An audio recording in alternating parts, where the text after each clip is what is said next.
ouvindo só uma vez? Sim. Beleza. Então, agora está sendo gravado, porque agora também vai gravar aquilo que é importante para a aula, que é a independência dos Estados Unidos. Bem, vamos começar. Essa aula vai ser mais de introdução, quer dizer, a gente não vai poder, na verdade, esmiuçar por muito tempo, mas o que é mais importante da independência dos Estados Unidos ou Revolução Americana é o fato de que os Estados Unidos aconteceu nos Estados Unidos a primeira experiência política dos ideais iluministas. Então, a independência dos Estados Unidos leva à concretude. Eu estava acabando de falar agora com vocês sobre em que medida as ideias se relacionam com a vida, né? As ideias dos filósofos, pensadores iluministas que ficavam lá nos seus escritórios, nos clubes literários discutindo, vão ganhar agora concretude, vão mudar. Efetivamente, pessoas vão morrer, pessoas vão entrar em guerra, pessoas vão passar fome por causa dessas ideias. Então, essas ideias elas são fundamentais para a gente compreender por que, no final das contas, os Estados Unidos se tornaram essa potência mundial. E como foi o percurso para eles se tornar essa potência? Quais foram os custos dessa potência? Quais foram as vantagens, as desvantagens, enfim, as consequências no final das contas. Os Estados Unidos, de fato, é o primeiro país a se tornar independente aqui nas Américas. E a data de referência para a independência dos Estados Unidos é o dia 4 de julho de 1776. Só que, efetivamente, os Estados Unidos não se tornam independentes nessa data. Essa data é o dia da declaração, da independência. É o dia que os colonos são aquelas pessoas que vieram da Inglaterra, que vieram da Europa e moravam aqui na América. Então, eles podem ser tanto britânicos quanto podem ser de outras nacionalidades nativos da região. Talvez os seus pais dessas pessoas não vindo da Europa e eles estejam ali morando na América. Mas o reconhecimento da independência só se deu depois. E o reconhecimento ele é fundamental, porque quando você tem uma colônia, você é dono daquele território. E é que se aquela colônia diz que está independente, eu preciso reconhecer que ela está independente.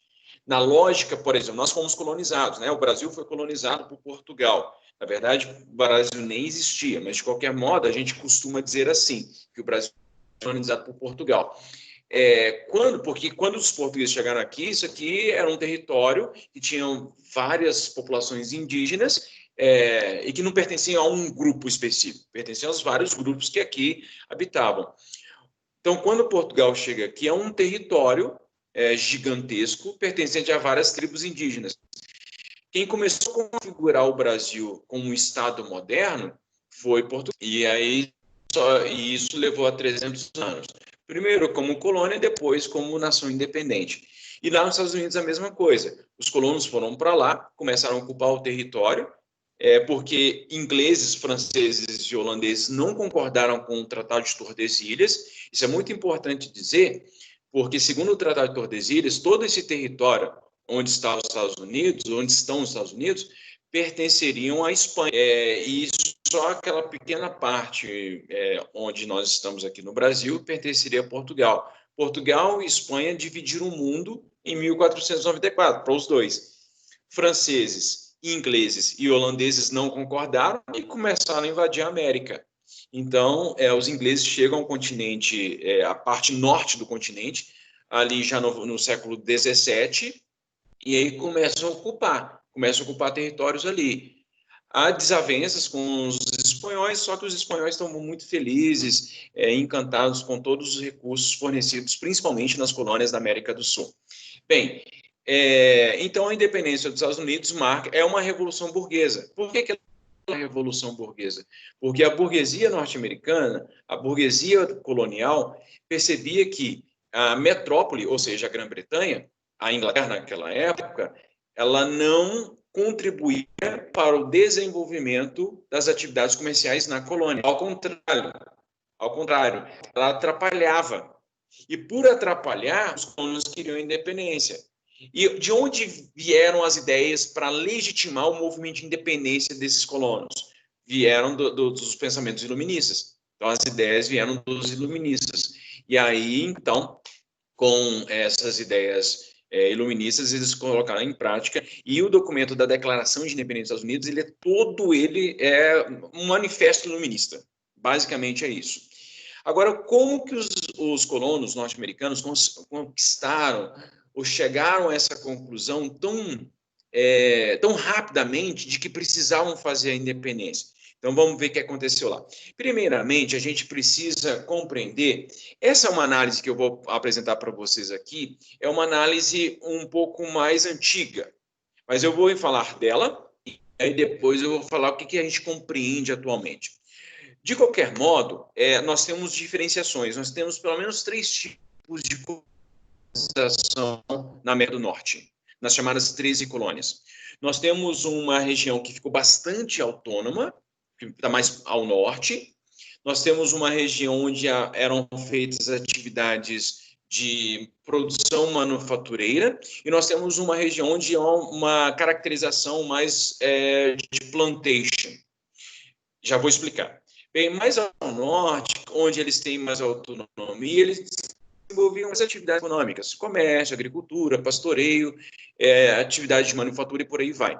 Então, como eles tinham mais autonomia, eles se desenvolveram bastante. Ali no meio das 13 colônias, tivemos uma relação de proximidade entre as atividades que eram realizadas na colônia e as atividades que eram realizadas na metrópole. Eram atividades manufatureiras, porque ainda, a gente está falando ali nos primórdios do século XVII, então, primórdios, até ao longo de todo o século XVII, porque a indústria só vai se desenvolver, só vai estourar na Grã-Bretanha em 1760. Então, ao longo do século XVII e início do século XVIII, algumas atividades ali no meio das 13 colônias serão atividades que vão espelhar atividades que aconteciam na Inglaterra. Já no sul, predominantemente no sul, houve um sistema de plantation, mais próximo da plantation. O que é o sistema de plantation? É o sistema baseado na exploração da mão de obra escrava, geralmente africana. Os produtos ali cultivados eram levados para a Europa, ou seja, então, um produto cultural, basicamente ali na região, para abastecer as indústrias manufatureiras de roupa, e aí depois vai entrar na indústria manufatureira de roupa. Então, eles produziam bastante algodão para levar para a Inglaterra, utilizavam mão de obra, eram grandes lotes, né? Para também onde atuavam a mão de obra escrava. Então, é mais essa forma de exploração colonial. Antigamente a gente falava de exploração, mas, no das contas, mais ou menos, é sempre uma metrópole explorando uma.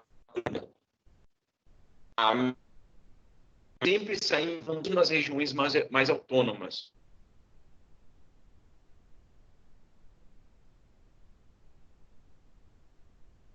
Mais incidência sobre os territórios das colônias americanas, de uma os colonos americanos tiveram relativa autonomia. Aquilo que a gente conhece como negligência salutar. Então, os britânicos adotaram uma postura política ou colonial de uma relativa negligência, deixaram relativamente, em muitos aspectos e em muitos pontos, em muitos territórios, deixou que os colonos tivessem autonomia. E essa autonomia dos colonos vai fazer com que eles comecem a desenvolver atividades que vão promover o desenvolvimento colonial. Entende qual que é o ponto assim, interessante dessa história dos Estados Unidos? O fato da Grã-Bretanha ter deixado uma relativa autonomia para suas colônias e essas colônias começaram a se desenvolver em seu próprio benefício. E aí esse sentimento, olha só, primeiro, muitos dos colonos que foram enviados para a Inglaterra eram perseguidos. Perseguidos de onde? É porque na Inglaterra aconteceram revoltas, revoluções, inclusive uma das mais famosas é a Revolução Puritana no século XVII, 1640. E aí muitas pessoas foram expulsas da Inglaterra e foram para a colônia. Como elas não eram bem quistas na Inglaterra, então ali no novo continente, né, na América, eles puderam se desenvolver plenamente. Plenamente não, mas puderam se desenvolver. E esse desenvolvimento fez com que eles percebessem o fruto do trabalho deles. Então, assim, para eles era uma situação bastante vantajosa, aquele desenvolvimento. E eles não queriam retroagir nisso, eles não queriam retroceder nisso. Já tinham conquistado a sua relativa autonomia, queriam ir cada vez mais. Quando a Inglaterra, no século XVII, teve muitos problemas de ordem política, né? Teve a Revolução Puritana em 1641, teve o governo de um ditador, que foi o Oliver Cromwell, e em 1688-89 teve a Revolução Gloriosa.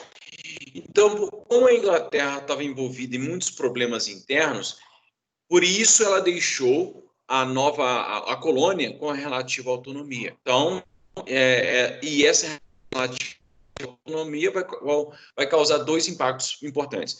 Primeiro, o desenvolvimento econômico da colônia, e segundo, aquele sentimento de liberdade também entre os colonos, entre os líderes coloniais. Bem, as 13 colônias que a gente representa são essas aqui, olha, estão aparecendo para vocês agora na tela.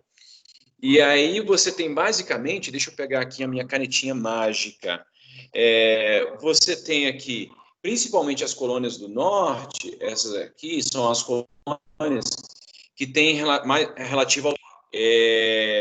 Depois, você tem aqui no meio aquelas colônias que mesclam um pouco ter autonomia e espelhar um pouco as atividades que acontecem na metrópole.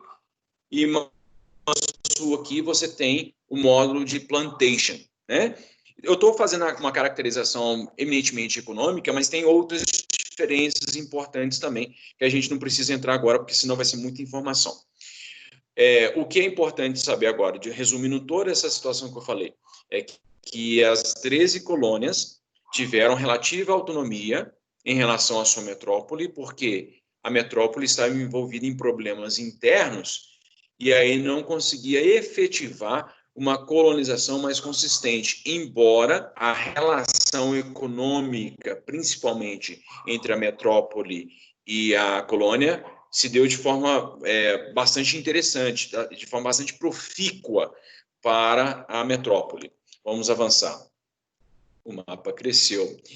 Uma das atividades mais importantes, ou as atividades para vocês perceberem como que era intenso a relação entre metrópole e colônia, principalmente nos aspectos econômicos, a gente já percebeu que no aspecto político nem tanto, mas no aspecto econômico havia uma relação intensa, embora também houvesse uma certa liberdade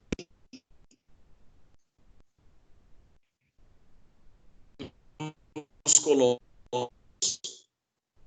americanos em comercializar com outros países. Só para vocês terem uma ideia, por exemplo, essa linha, ela está da colônia e está indo para a África, que eu acabei, ó, que vocês estão vendo aí agora, certa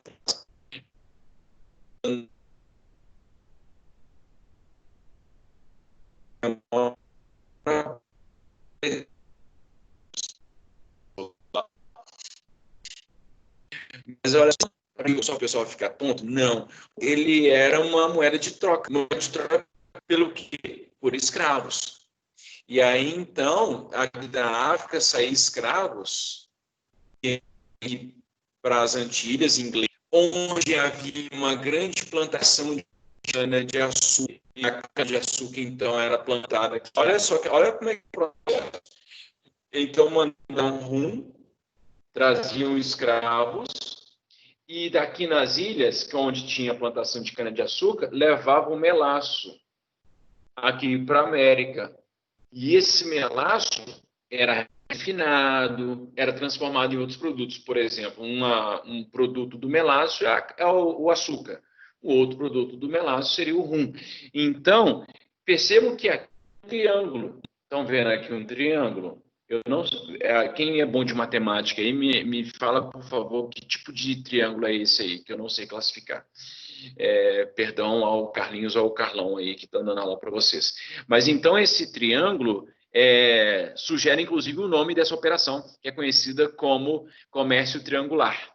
Então, há um comércio triangular, e tem outros triângulos, tem um triângulo aqui também, tem vários triângulos aqui, na verdade, tem um outro aqui. Então, há vários triângulos aí, e esses comércios triangulares mostram uma intensa atividade econômica entre a colônia e a metrópole, mas também entre a colônia e outros lugares.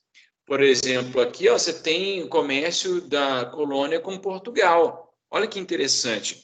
E aí o que isso significa? Significa que isso é uma diferença brutal e significativa, por exemplo, como o modo como Portugal colonizou o Brasil. Por quê, Dimar? Boa pergunta, Raíssa. Excelente pergunta. Por quê que é diferente?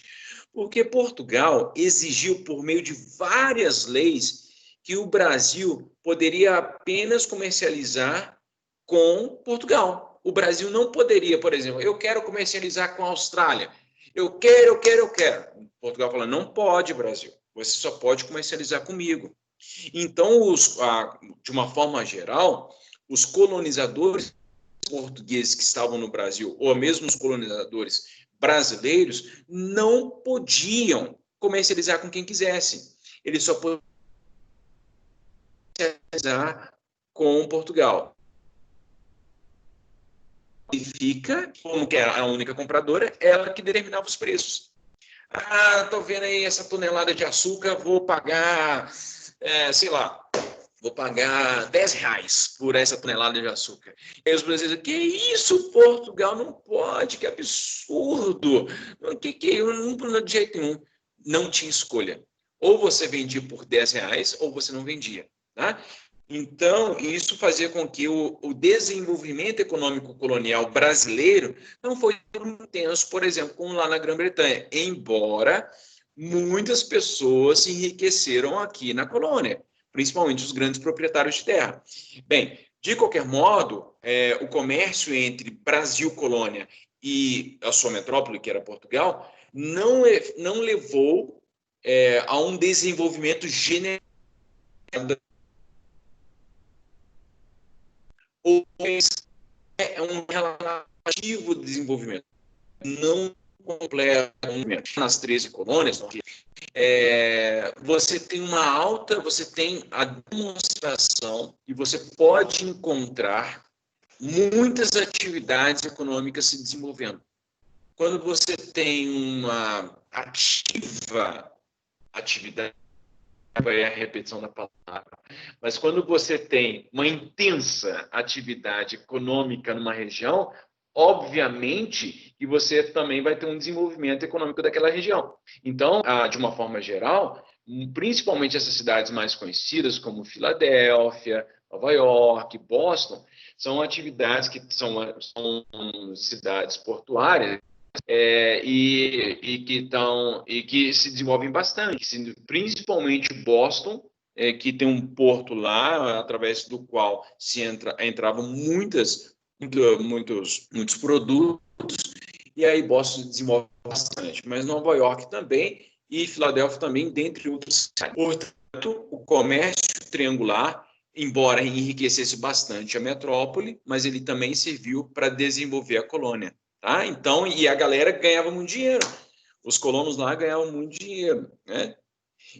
Moçada, comércio triangular, tudo certo? Entenderam? Bem, indo para frente, que isso aqui são os antecedentes. Então, a gente aprendeu agora que as colônias tinham relativa autonomia e aprendemos também que essa relativa autonomia permitia que os colonos estabelecessem atividades comerciais com outros lugares. E essas atividades comerciais levaram a um desenvolvimento interessante da colônia. Até que em 1756, já aí no período em que estava desenvolvendo a revolução, já estava a Revolução Industrial já estava bastante intensa na Inglaterra, acontece uma guerra, que é a Guerra dos Sete Anos, que é uma guerra europeia. É uma guerra que teve muitos tentáculos, teve muitos locais de conflito. E essa guerra repercutiu na América também. Na América, ela ficou conhecida como Guerra Franco-Indígena. Como Inglaterra e França eram rivais, essa rivalidade foi trazida para a América. Deixa eu mostrar aqui no mapa. Olha só, toda essa região aqui, moçada, essa região que vocês estão vendo, que eu marquei aqui, é a colônia da Inglaterra, da Grã-Bretanha. Mas essa região aqui a oeste, isso aqui tudo era da França. Com o desenvolvimento colonial, o econômico colonial da Grã-Bretanha, começa a haver um movimento de expansão territorial para cá. Obviamente que esse movimento vai chocar-se, vai em rota de colisão contra os interesses coloniais franceses.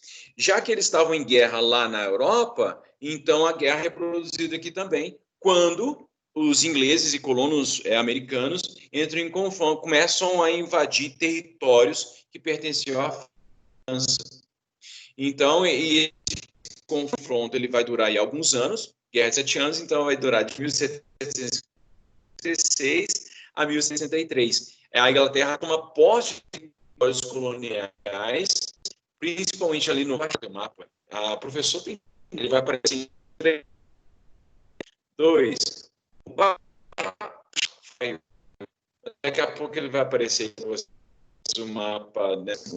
Então, o mapa que está aparecendo na tela de vocês aí mostra o território colonial francês. Oi, alguém queria falar alguma coisa? Sim, Edmar, nessa Guerra dos 7 Anos, os colonos, eles estavam lutando com os britânicos contra os franceses?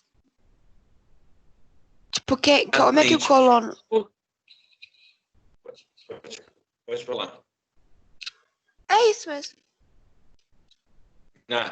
Por quê? Porque os colonos, nesse momento, os colonos não viam os ingleses como inimigos.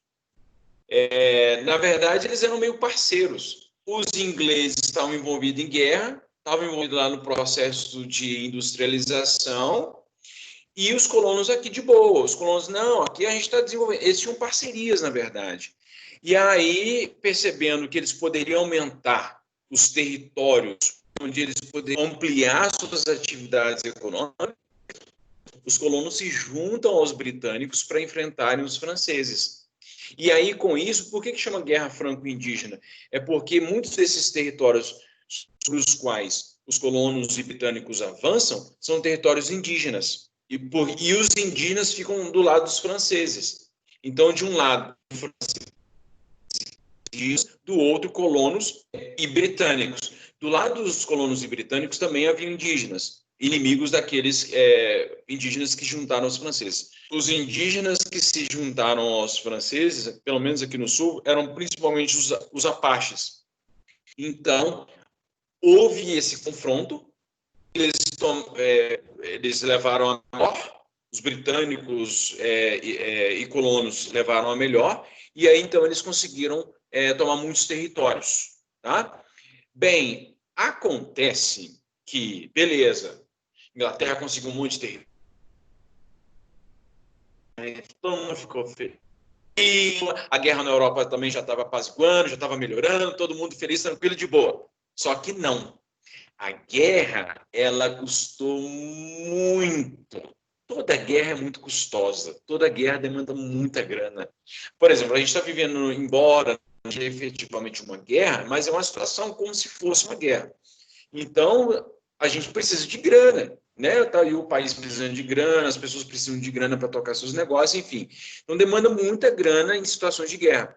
E aí, o que o parlamento inglês faz? Aí eles falam assim, ó, seguinte, colonos, eu até gostaria de agradecer vocês aí, que vocês ajudaram a gente na Guerra Franco-Indígena, vocês ajudaram a gente com tropas, mas é o seguinte, nós tomamos muito prejuízo nessa guerra. Não leva a mal, não, a gente gosta muito de vocês, é o seguinte, vocês vão ter que pagar alguns impostos, tá? Para a gente conseguir manter a nossa saúde financeira do país. Enfim, os britânicos começam a estabelecer e promulgar uma série de impostos que serão pagos pelos colonos. Os colonos tiveram muita autonomia por muito tempo. E aí, de repente, eles se veem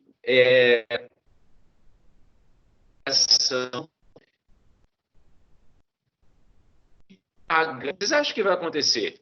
Vai ter treta. Os colonos não vão aceitar.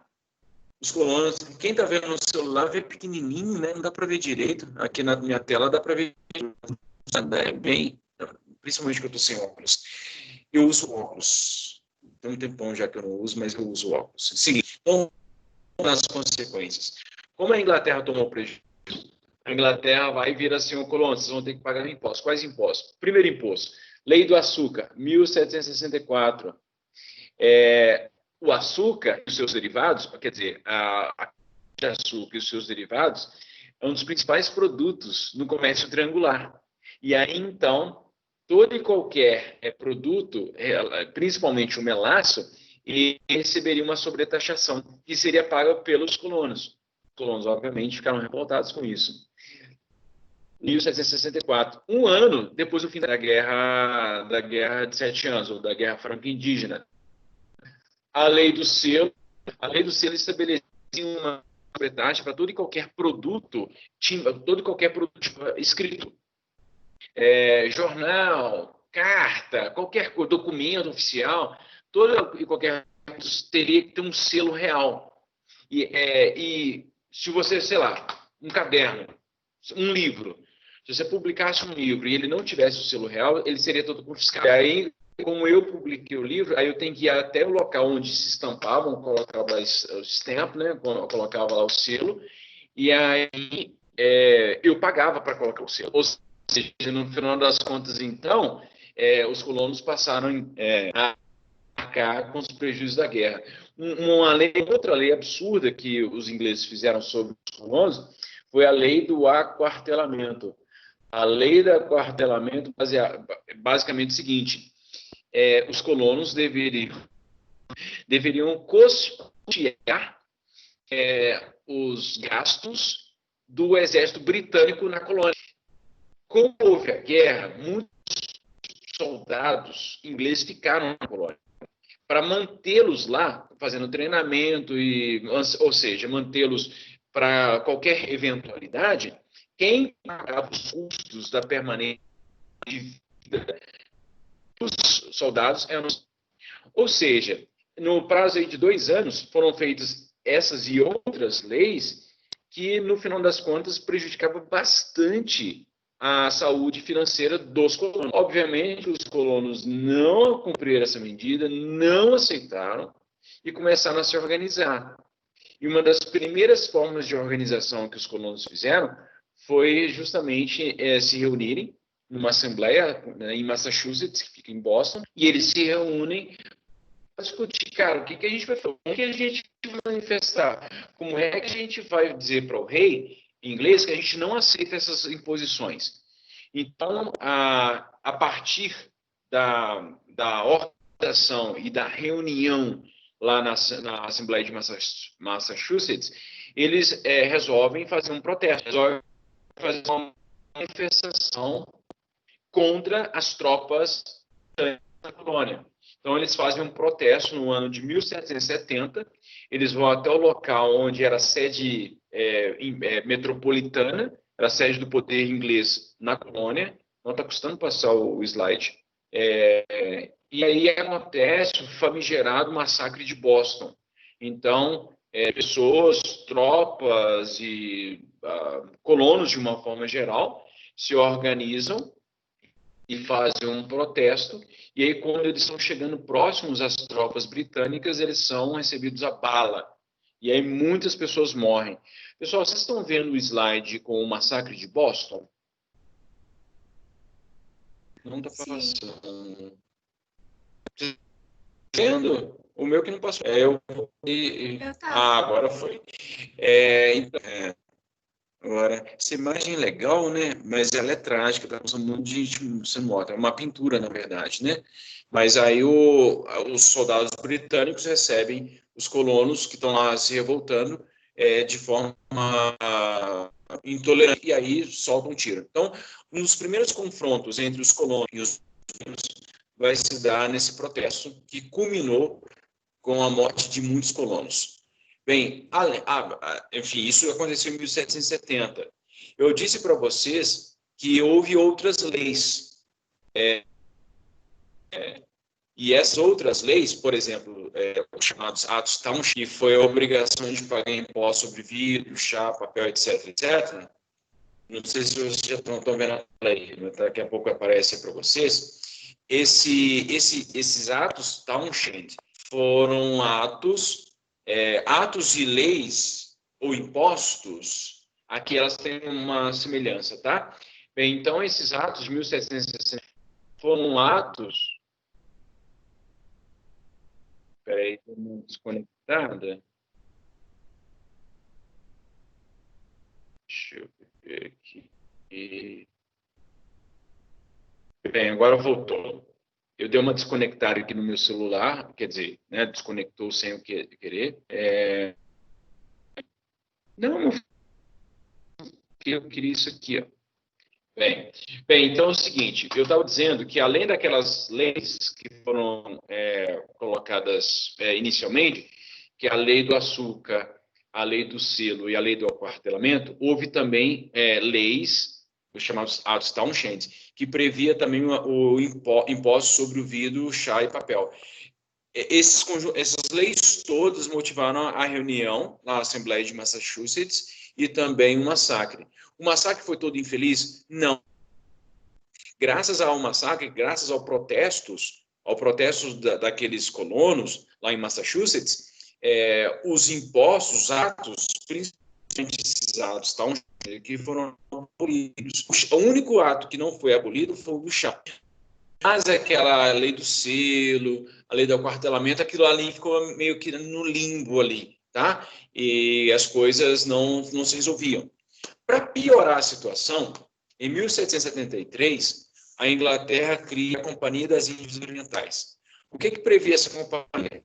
Que todo o chá, que era muito apreciado na Inglaterra, passaria para um monopólio dessa empresa. Quem comercializaria seria essa empresa.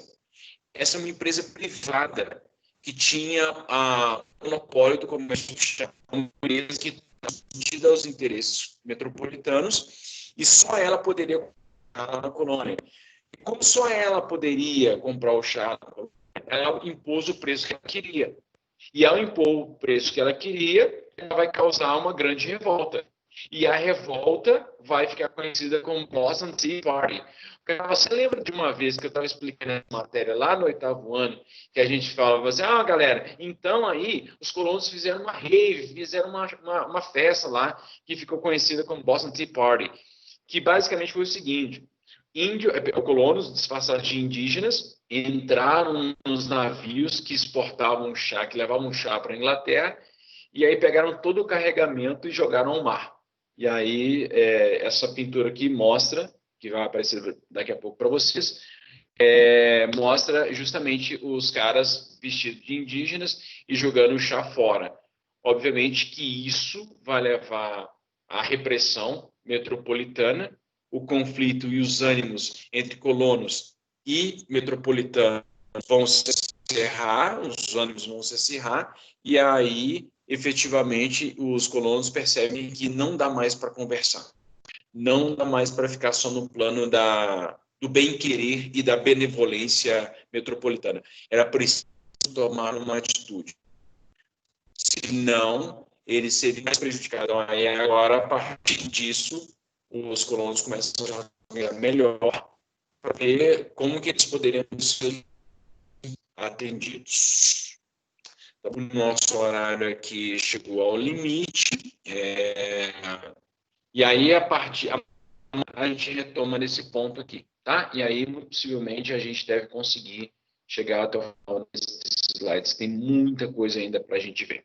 Bom, pessoal, alguma dúvida, alguma questão, alguma angústia, alguma coisa que eu poderia ajudar vocês? Tem alguém aqui dizendo... O áudio deu uma falhada, né? Sim, mas tá tudo bem. Depois melhorou. Deu para entender. Ah, tá. Porque tem um momento aí que deu uma travada boa, inclusive. Tá, então por enquanto é isso, viu, moçada? Daqui a pouco eu posto essa aula lá com essas explicações. Eu falei que eu queria discutir com vocês a charge. Eu volto na charge amanhã. A charge lá da Mafalda, de uma lista que eu publiquei na segunda-feira, para segunda-feira. Aí eu peço que vocês deem uma olhada na charge lá, porque a gente vai discutir isso, tá? Amanhã na aula. Beleza, moçada? Então, ó, um grande abraço para vocês, fiquem bem, fiquem saudáveis e até amanhã. Um grande abraço. Beijo, Tchau. Edmar. Tchau. Obrigada. Beijo. Obrigada. Boa noite.